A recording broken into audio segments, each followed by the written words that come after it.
My name is Hannah Bailey, 30 years old, and sports cars have been my obsession since I was a kid. For 6 years, I worked 70-hour weeks at a Boston tech startup, saving $1,000 a month from my marketing salary to buy my dream, a 1969 muscle car worth $85,000. That car wasn't just a ride. It was my bond with my late grandpa, who taught me engines have souls. Every penny I scraped by skipping nights out while colleagues partied went into that dream. I never imagined returning from a business trip to find it gone. My parents sold it to fund my sister's luxury Bali getaway. I'd trusted them, left the car in their Connecticut garage for 4 weeks while I was in Paris. When I confronted them, my mom sneered. "Thanks to your car, our daughter's having the time of her life." I chuckled, her eyes narrowed. "What's so funny?" she snapped. Her smug look faded when I said they sold the wrong car. They had no idea what was coming. My best friend warned me not to leave it there. "Your parents always choose your sister," she said over drinks before I left. I ignored her, thinking family wouldn't betray me. But there were signs: Mom's odd questions about the car's value, Dad's hints about tight finances. I brushed them off. Big mistake. Standing in their empty garage, heart pounding, I felt the sting of their betrayal. But my chuckle wasn't just anger, it was knowing something they didn't. The real shock was moments away, and they'd regret crossing me. Before I dive into what happened next, I'd love to know what time it is where you're listening and which city you're in. I'm thrilled to hear how far my story has reached. My love for cars started when I was 7, trailing my grandpa to his garage every Saturday. While other kids watched cartoons, I was under the hood of his old pickup truck, learning to swap spark plugs and check oil. He'd grin, wiping grease off his hands, and say, "Cars have souls, Hannah. Treat them right. They'll never let you down." His favorite was a 1969 muscle car, sleek and powerful, its engine purring like a beast tamed just for us. I'd sit in the driver's seat, too small to reach the pedals, and whisper, "One day I'll own one like this." That promise burned in me, shaping everything I did. My parents never got it. They'd sigh when I came home with dirt under my nails, my mom muttering, "Why can't you be more like your sister? Painting or dance is more ladylike." My dad would just shake his head like my passion was a phase I'd outgrow. Their focus was always on my sister, 4 years younger, the golden child in their eyes. She got ballet lessons at $500 a month, a sparkly leotard collection, and a sweet 16 party with 60 guests and a live band. I got a store-bought cake and a card for mine with them saying, "You're strong, Hannah. You don't need all that." When she graduated high school, they bought her a shiny new sedan. For me, a lecture about student loans and a bus pass. It wasn't her fault, but the difference stung. At 12, I begged for auto shop classes. My mom scoffed. "We can't afford extras this year." Yet they found money for my sister's dance recitals.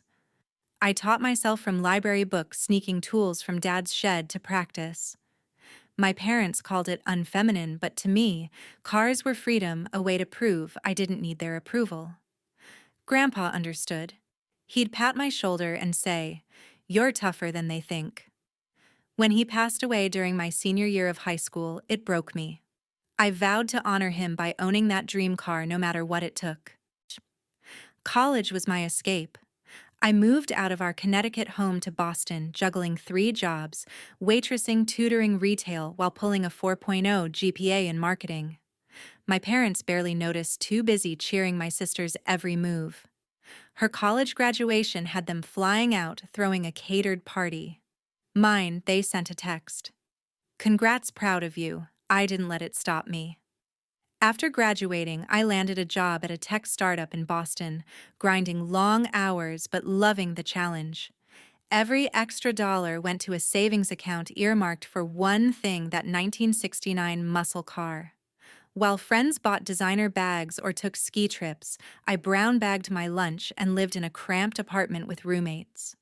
My sister's life was different.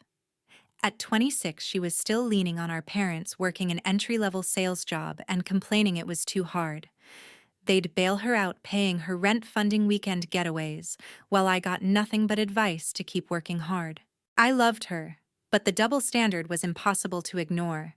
It built a wall between us, one I didn't know how to tear down. My determination grew stronger. I'd prove I didn't need their help, that I could build my own life. Years of sacrifice paid off when I found the car online listed by a collector in Vermont. $85,000, every cent I'd saved. Driving it home, I felt Grandpa's presence, his voice echoing, "You did it." That car was my identity, my proof I could rise above their neglect. But trusting my parents with it, that was a mistake I'd never see coming. As I prepared for a career-defining trip to Paris, I made a decision that would unravel everything. Their casual hints about money, their promises to keep the car safe, lingered in my mind, setting the stage for a betrayal I couldn't yet imagine. Boston was my proving ground. At 30, I'd carved out a solid career in marketing at a tech startup, landing $1 million contract with a fashion brand that put me on the radar for a promotion. My boss hinted at it during a team meeting, saying, "Hannah, you're our rising star, keep this up, and VP is in your future." That contract was my ticket to the next level, and I wasn't about to let anything derail me. After years of grinding 3 jobs in college, late nights perfecting pitches, I'd built a life on my own terms, far from the Connecticut house where my parents always seemed to look past me. The crown jewel of my independence was the 1969 muscle car I bought last year. $85,000, every penny from 6 years of saving $1,000 a month. I found it on an auction site listed by a Vermont collector downsizing his garage. Driving it home, the engine's roar felt like a heartbeat, and I swear I sensed Grandpa in the passenger seat, his proud smile lingering. That car wasn't just a purchase, it was my defiance against everyone who doubted me, a symbol of everything I'd earned without help. At a car show 6 months ago, I met my boyfriend, a mechanic who shared my obsession. He owned a replica of my 1969 muscle car worth $30,000, built to look nearly identical. We hit it off instantly, bonding over oil changes and engine specs, while others browsed. When he suggested swapping our cars for extra security during my upcoming trip, I agreed. His replica would sit in my parents' garage, and my real one would stay safe in his climate-controlled shop in Boston. It felt like a perfect plan. I had to go to Paris for a 4-week presentation to seal the fashion client deal, a career-defining moment.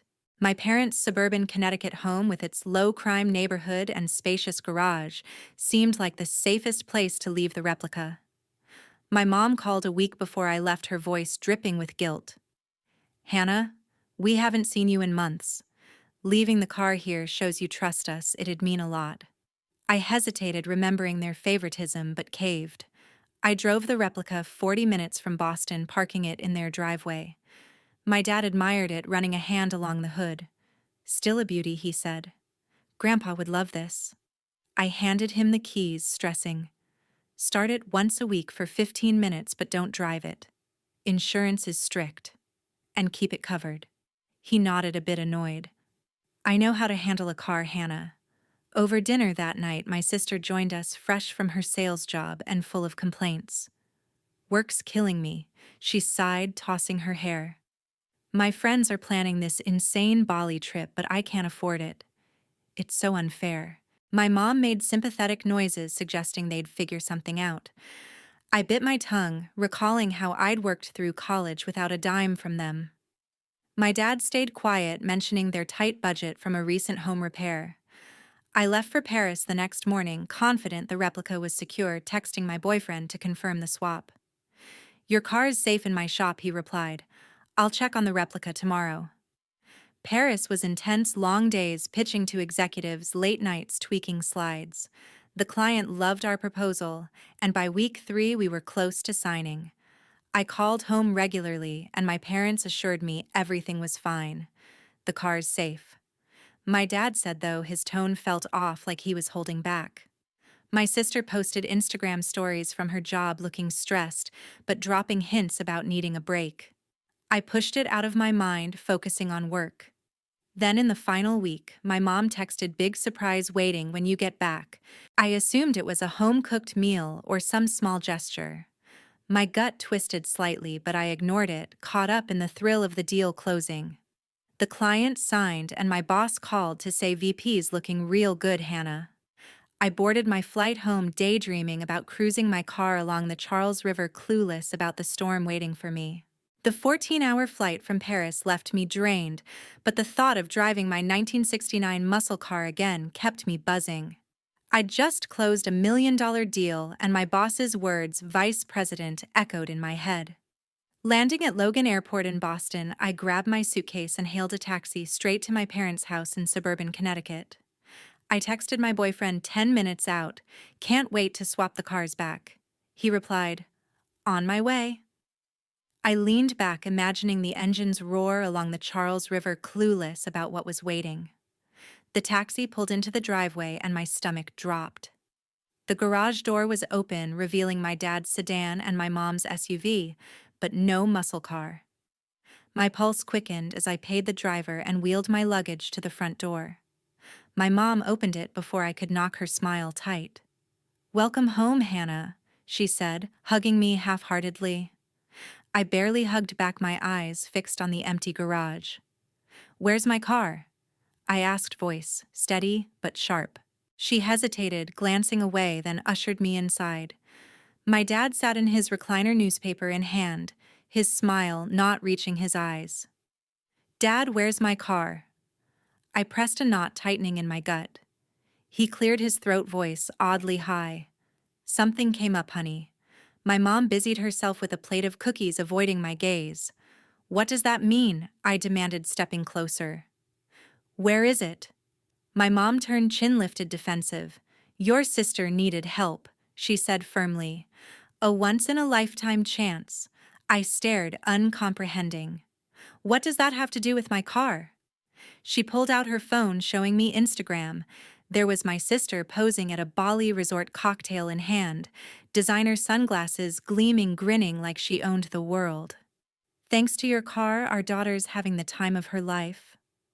My mom said, her smile more sneer than warmth. The pieces slammed together. "You sold my car?" I whispered, shock stealing my volume. My dad started. "Now, Hannah, try to understand." I cut him off, voice rising. "You sold my car." My mom waved a hand, dismissive. "You can always buy another one. You make good money." She needed this trip to network to de-stress. My hands shook, rage boiling. That car was mine. $85,000. My savings. My connection to Grandpa. You had no right. They exchanged a glance. "We told the buyer you authorized us," my dad mumbled. "It was for her mental health." I laughed, a harsh sound with no joy. Mental health. She's on a luxury vacation while I worked my butt off for that car. My mom's face hardened. "Don't be selfish, Hannah. Family matters more than things." The double standard hit like a slap. And my feelings don't. My property doesn't. My phone buzzed, a text from my boyfriend. "Just pulled up. Where's the replica?" That's when it clicked, like a spark igniting. I started to chuckle, soft at first, then louder. My mom's sneer faltered. "What's so funny?" she snapped. I took a deep breath, steadying myself. "You sold the wrong car. That wasn't my muscle car. It was his replica." Their faces drained of color as I gestured to the door where my boyfriend stood, keys in hand, looking as confused as they were. I waved him inside. "Mom, Dad, you remember my boyfriend, right?" They nodded, stunned. "Explain, Hannah," my dad said, voice shaky. I crossed my arms, calm settling over me. "Before I left for Paris, we swapped cars for security. My real car, worth $85,000, is safe in his Boston shop. You sold his replica, worth $30,000, thinking it was mine." My boyfriend spoke up, voice hard. "You sold my property without my permission. For $40,000, according to your buyer's email." My mom sank into a chair, whispering, "Oh my God." My dad stammered. "It looked identical." "That's the point," my boyfriend said. Replicas are built to look the same, but mine's a 2005 build, not a 1969 classic. I added. You didn't just betray me, you broke the law. Unauthorized sale, forging my name on the sale. That's serious. My mom's eyes welled up, but I felt no urge to comfort her. Not this time. How much did you give her? I demanded. My dad shifted uncomfortably. $40,000, he said. I gasped. You sold a $30,000 car for $40,000 and thought it was worth $85,000. Did you even check? My mom muttered. The buyer said it was a fair price. We had to act fast before you got back. The betrayal cut deeper. They'd rushed to hide it from me. Who bought it? I asked, voice cold. Some collector from Rhode Island, my dad said vaguely. We have his contact. My phone buzzed again, a call from an unknown number. I hesitated, then answered. Is this Hannah Bailey? A man asked. This is Nicholas Hall. I bought a 1969 muscle car from your parents. There's an issue with the title. My parents froze, fear in their eyes. I held up a hand, signaling them to wait. Mr. Hall, can I call you back in an hour? I need to sort this out. He agreed, and I hung up. I turned to my parents, their panic palpable. That was your buyer, I said. He's got a problem because the car's registered to my boyfriend, not me. My mom's voice cracked. What are we going to do? I didn't answer, grabbing my phone to call my sister. She picked up from Bali music and laughter in the background. Hannah. Why are you calling? I didn't waste time. Your parents sold my boyfriend's car to fund your trip. They thought it was mine. You need to know what's happening. She laughed, airy and dismissive. Oh, come on. It's just a car. You can buy another one. My blood boiled. It's not just a car, it's his property. And what they did is illegal. Her tone shifted defensive. I didn't ask them to sell anything, I just said I needed a break. I snapped. You manipulated them, and now we're all in this mess. Get ready to come home. I hung up, my parents staring at me, their world unraveling. They thought they'd hurt me, but they'd crossed the wrong line, and the consequences were about to hit. I stood in my parents' Connecticut living room, their faces pale as the weight of their actions sank in. My boyfriend's text and my sister's dismissive laugh from Bali still burned in my mind. I wasn't just angry, I was done being the family doormat. You need to fix this, I said, voice low and firm, and fast. My dad's hands trembled as he clutched the buyer's contact info. We didn't mean for this to happen, he stammered. My mom, tears streaming, pleaded. Hannah, we thought we were helping her. I didn't flinch. You helped her by selling property that wasn't yours. That's not help, that's a crime. I called Jennifer Clark, a lawyer I'd met at a Boston networking event 2 years ago. She agreed to meet us that afternoon in her downtown office. My boyfriend drove us there, his jaw tight, still processing that his replica 1969 muscle car worth $30,000 was gone.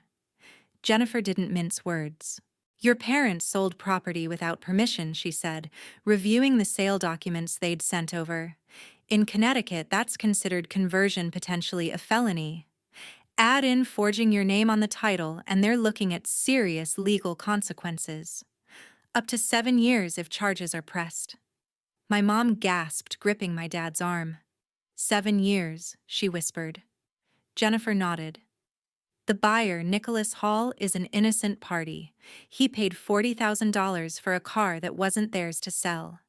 You've got 48 hours to resolve this privately, or he could go to the police himself. I contacted Nicholas Hall, explaining the mix-up as calmly as I could. My parents sold you a car they thought was mine, but it belongs to my boyfriend, I said. We want to make this rightful refund of $40,000 plus $5,000 for your trouble. He was furious, his voice sharp. I've already insured it, registered it. This is a mess. After tense negotiations, he agreed to return the car once the money was wired. You've got 2 days, he said, or I'm calling my lawyer. Back at my parents' house, I laid out the terms. $55,000 wired to Nicholas by tomorrow night. That's the deal. My mom's eyes widened. $55,000. "We don't have that kind of money," my dad added. "The home repairs drained us. We might get a home equity loan for $40,000. But that's it." I crossed my arms. "Then figure out the rest." "This isn't my problem, you created it." My mom's voice broke. "Hannah, please. We're your family." I shook my head. "Family doesn't do this. You chose her over me again." I called my sister again, this time on video from Bali. Her face popped up, tanned and carefree poolside with a drink. "What now, Hannah?" she asked, rolling her eyes. "You're blowing this out of proportion." I held up my phone, showing Jennifer's legal notes. "They sold his car, not mine." "That's illegal. You need to come home and help fix this." She laughed, sharp and bitter. "You're just jealous because Mom and Dad care about me more. I didn't tell them to sell anything, they wanted to help me." My blood boiled. "You manipulated them, whining about your stress until they caved. You're 26, not a kid. You're contributing $10,000 from your savings to cover this." Her face twisted. "10,000, I can't afford that. I need that money." I didn't back down. "You needed a Bali trip you couldn't pay for, and now we're all dealing with the fallout. Get on a plane." I hung up, her protests cut off. My parents sat in silence, their guilt palpable but useless.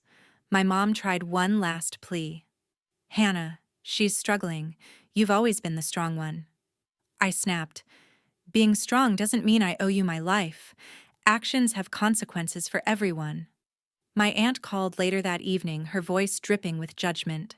"Hannah, how could you threaten your parents like this? They were just helping your sister." I kept my tone even. "They sold property that wasn't theirs. That's not help, it's wrong." She scoffed. "Family sacrifices for family. You've always been so stubborn." I cut her off. "Not stubborn, done. Done letting you all walk over me." I hung up, my resolve hardening. They weren't going to guilt me into backing down. The next morning, my parents scrambled to pull together the money. They applied for a $40,000 home equity loan, their faces drawn as they signed the papers. My mom agreed to sell her designer jewelry, rings, and necklaces she'd collected over years to cover the $5,000 compensation. My sister, back from Bali a day later, stormed into the house, her suitcase still in hand. "This is unfair," she shouted, tears streaming. "You've always hated me because they love me more." The room went quiet, even my parents stunned by her outburst. I stepped closer, voice cold. "Love. They've enabled you to the point you can't stand on your own. That's not love, that's a trap." My dad finally spoke, his voice heavy. "We thought we were doing right by her, Hannah. We see now we went too far." My mom nodded, wiping her eyes. "We're sorry." I didn't soften. "Sorry doesn't undo this. You sold his car, forged documents, and thought I'd just take it. You're paying for it, literally." My sister glared. "You're so cold? Always about your stupid car." I met her eyes. "It's not about the car. It's about respect. Something you've never shown me." The power had shifted. For the first time, my parents saw me as someone who wouldn't bend. My sister, forced to face reality, agreed to transfer $10,000 from her savings money I knew my parents had padded over the years. They balked at one final demand, a signed, notarized apology, admitting what they'd done, and promising never to touch our property again. "That's extreme," my mom said, her pride wounded. My boyfriend spoke up, voice firm. "Extreme is selling my car without asking. This is non-negotiable." They had no choice but to agree. As we left their house, the weight of their betrayal pressed on me, but so did a strange clarity. They'd crossed a line I couldn't forgive, not this time. I'd given them chances my whole life, always hoping they'd see me. They never did. The legal papers were ready. The money was being wired, but this wasn't over. I knew what I had to do next, and it would change everything between us forever. The next morning, I sat in Jennifer Clark's Boston office as my parents signed the settlement papers. The $40,000 home equity loan was approved, my mom's jewelry sold for $5,000, and my sister reluctantly transferred $10,000 from her savings.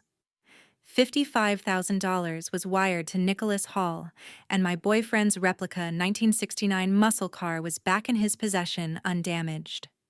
The notarized apology admitting they'd sold property without permission and promising never to touch our belongings again was inked and filed. My dad's hand shook as he signed. My mom's eyes stayed down, her usual pride gone. My sister stood in the corner, arms crossed, avoiding my gaze. I felt no relief, only a hollow clarity. This wasn't a victory, it was the end. I drove back to my Boston apartment with my boyfriend, the familiar rumble of my real muscle car under me. The $85,000 dream I'd fought for was safe, but the betrayal cut deeper than I'd expected. "You okay?" he asked, squeezing my hand across the console. I nodded, but my mind was racing. My parents had always chosen my sister, but selling his car, forging documents, rushing to hide it was a line I couldn't unsee. My sister's words, "You're jealous because they love me more," echoed a final nail in the coffin of our family ties. That evening, I made my decision. I blocked my parents' numbers, my sister's too. No calls, no texts, no more chances. I'd spent my life hoping they'd see me as more than the strong one who didn't need support. They never did. My aunt tried calling, leaving a voicemail about family sticking together. I deleted it without replying. Their world could crumble without me picking up the pieces. A week later, I heard through a cousin that my parents were struggling. The loan payments strained their budget, and my sister's new sales job barely covered her rent now that their handouts had stopped. Word spread in their Connecticut neighborhood. Neighbors whispered about the car incident, and my aunt's attempts to defend them fell flat. I didn't care. I was done carrying their guilt. My sister posted cryptic Instagram stories hinting at toxic people without naming me. I scrolled past, feeling nothing. My life in Boston moved forward. The fashion client deal from Paris earned me a promotion to vice president at the startup, a title I was still getting used to. I threw myself into work, pitching new campaigns and mentoring junior staff. My boyfriend and I grew closer, spending weekends at car shows, laughing over engine specs like we did when we met. My real muscle car, the one tied to Grandpa's memory, stayed in my garage, driven only on clear days. Its purr was my reminder I'd built this life without them, and I'd keep going. Looking back, I realized this wasn't just about a car. It was about respect, mine, my boyfriend's, and the boundaries I'd let them trample for too long. From this, I learned that family isn't an excuse for violating your rights. You have to protect your assets, your emotions, your worth, even from those closest to you. Favoritism can blind people, turning love into betrayal. I'd spent years proving I didn't need their approval, but this taught me something harder. Sometimes you have to walk away to keep your self-respect. If you're facing a similar betrayal, don't let guilt hold you back. Stand up, set boundaries, and choose yourself. That's the strength that carries you forward. I took my car for a drive along the Charles River one Sunday, the sun glinting off its hood, the wind rushing through my hair. It wasn't just a machine anymore.